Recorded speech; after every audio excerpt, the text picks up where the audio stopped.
Senhor presidente, senhores deputados, gostaria de utilizar aqui o tempo do grande expediente para fazer um registro que eu considero extremamente importante, ao mesmo tempo preocupante, sobre os dados que foram divulgados pelo IBGE,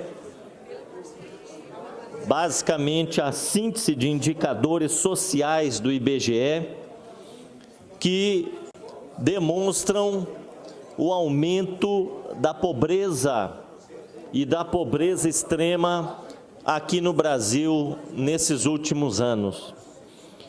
Nós sabemos que o nosso país passou a viver uma crise econômica bastante importante nesses últimos anos, a partir de 2014, e a crise econômica, ela traz consequências, principalmente para as camadas populares, para os trabalhadores, para aqueles que são mais vulneráveis do ponto de vista econômico e social.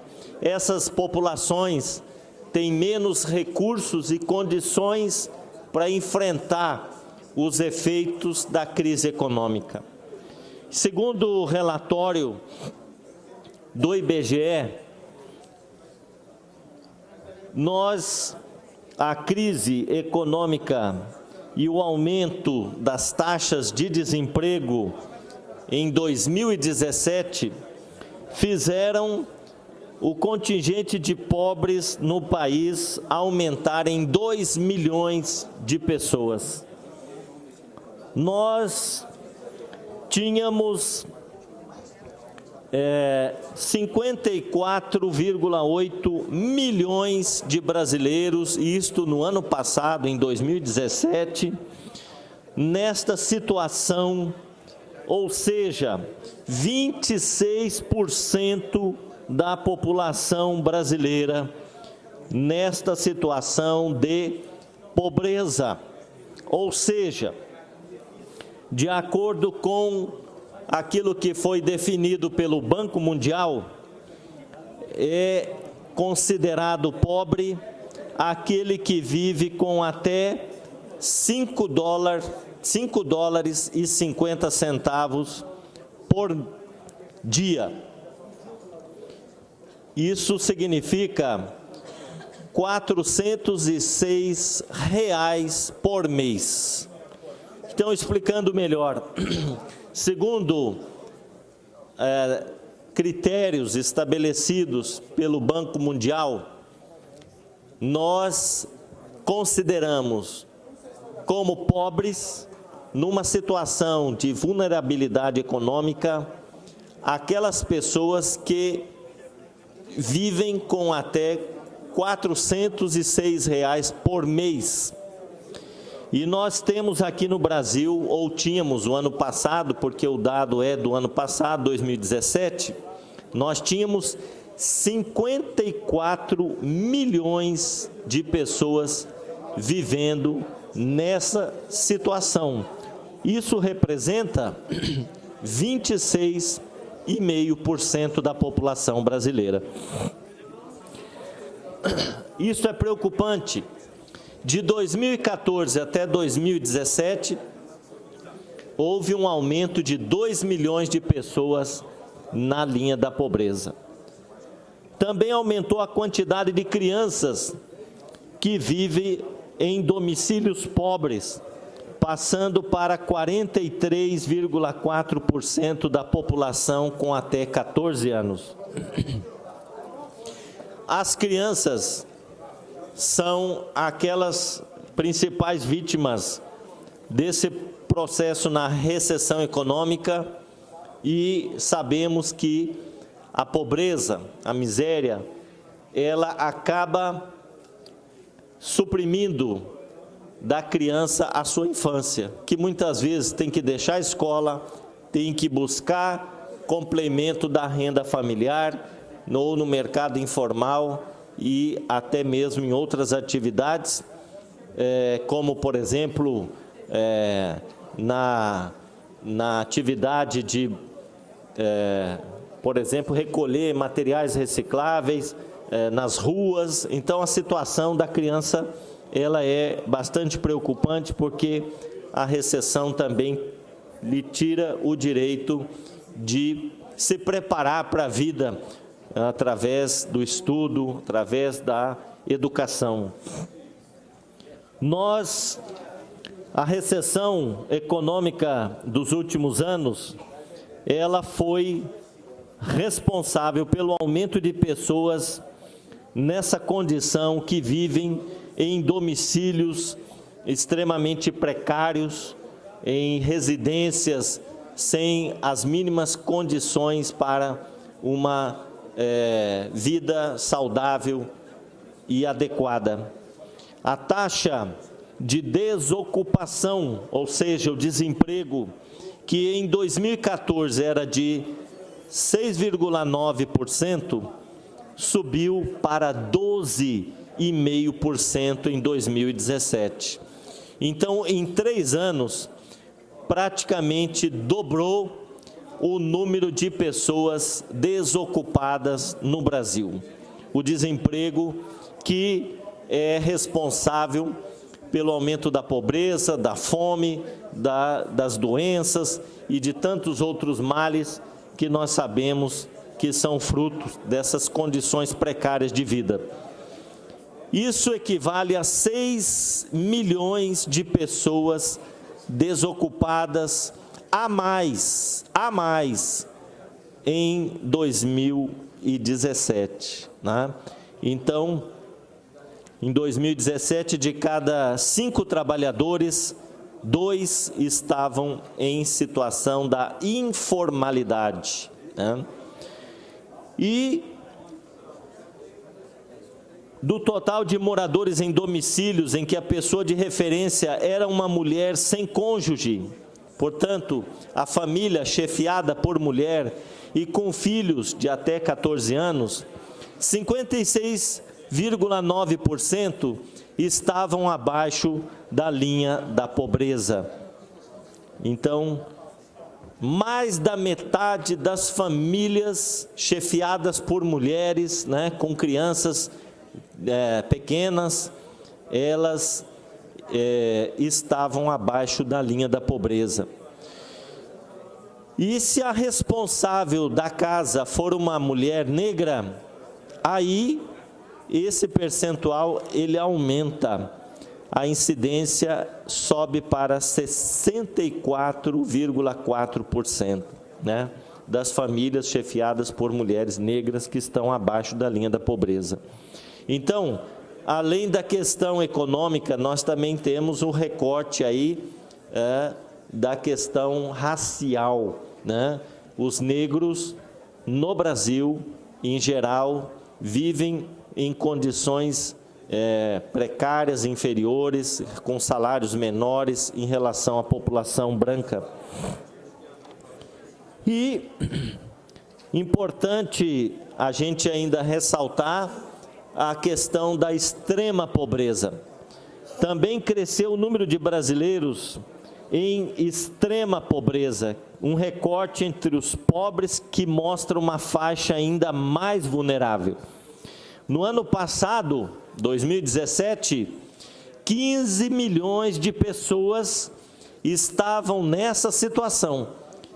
O recorte considera aqueles que vivem com menos de $1,90 por dia. Isso significa R$ 140 por mês, de acordo com o critério do Banco Mundial. Então, vejam bem, nós temos no Brasil 15 milhões de pessoas que vivem com até R$ 140 por mês. Esse critério do Banco Mundial é o que nós chamamos de extrema pobreza. 15 milhões de brasileiros vivem na extrema pobreza. Imaginem os senhores vivendo com R$ 140 por mês. E esse contingente, ele era de 6,6% em 2015 em 2016 passou para 7,4% da população em 2017.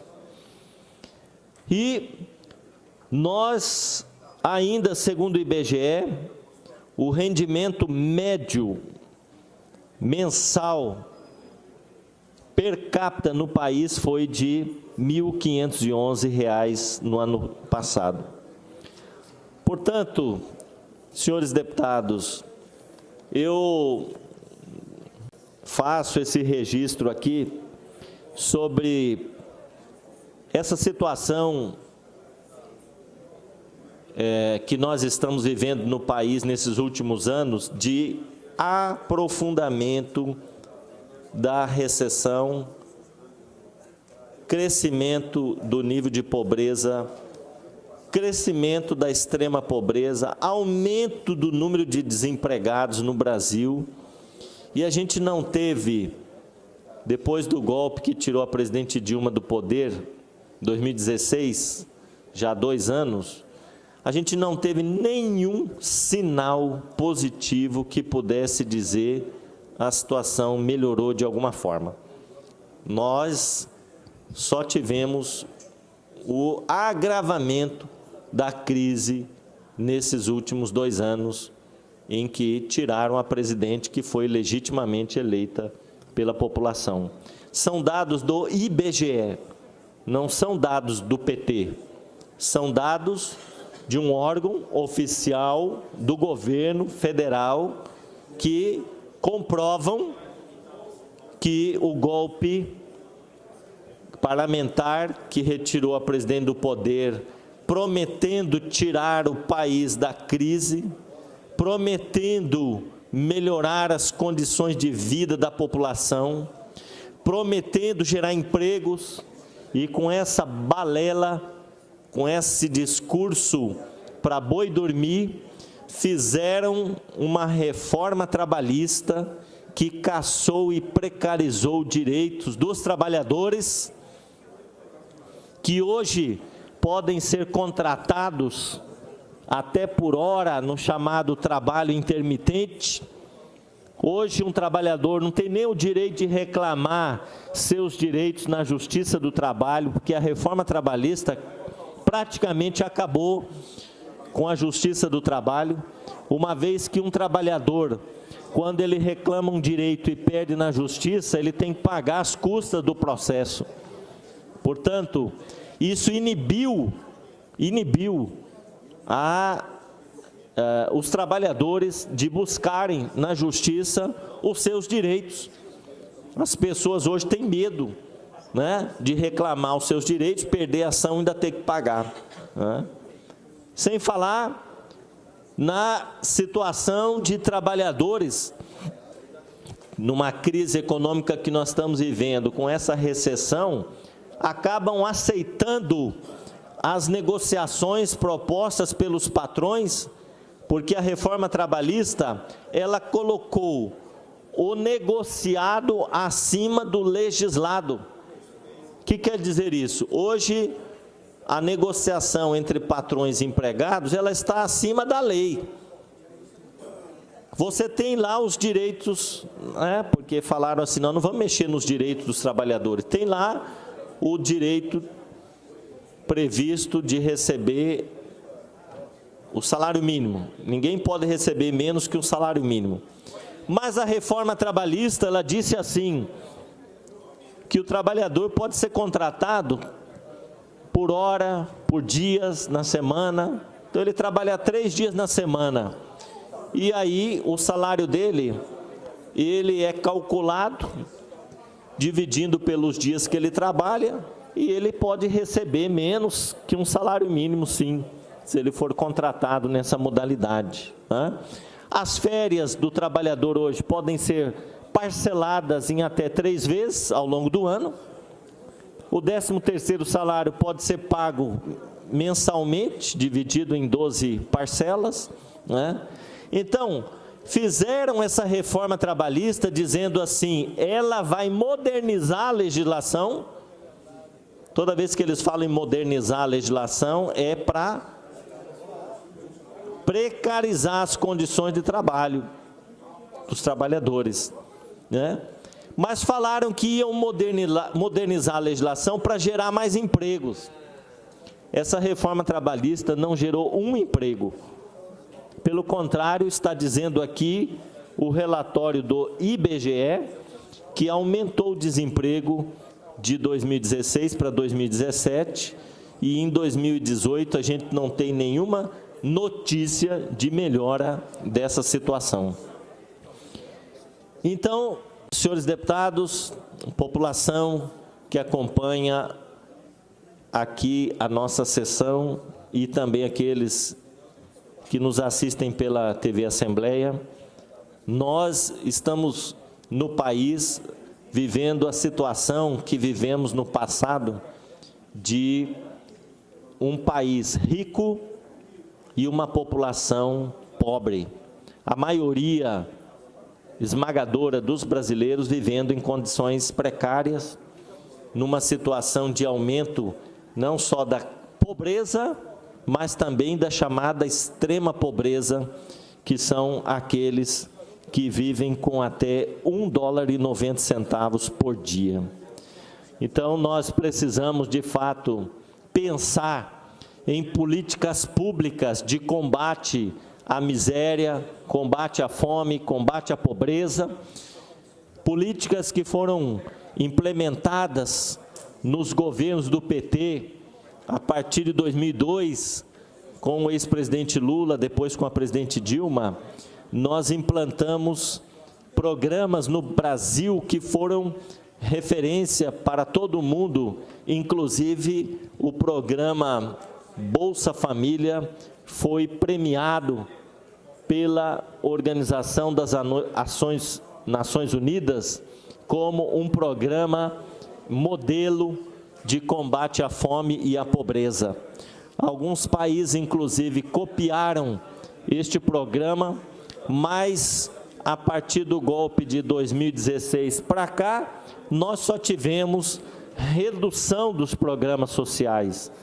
Então, no Brasil, as reformas são feitas pensando nos interesses do capital financeiro, das grandes corporações, dos grupos econômicos, porque eles não podem perder.